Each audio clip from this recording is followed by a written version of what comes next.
मोहब्बत करने वाले की सबसे बड़ी निशानी ये है कि वो अपनी जान से बढ़कर आपकी इज़्ज़त की हिफाजत करेगा।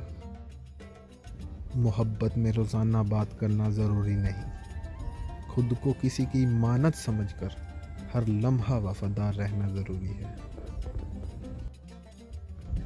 हम जिनसे मोहब्बत करते हैं उनकी कही हुई छोटी सी बात दिल तोड़ भी देती है और जोड़ भी देती है।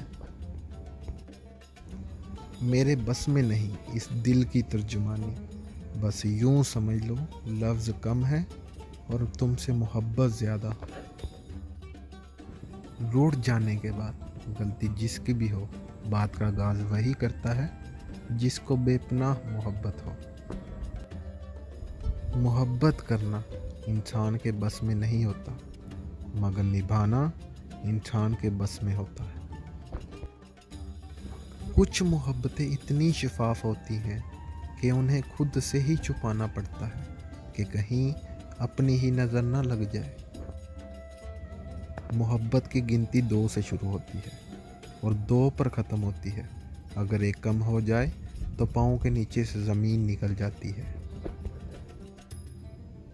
इंतज़ार सिर्फ वही लोग करते हैं जिनकी मोहब्बत सच्ची होती है।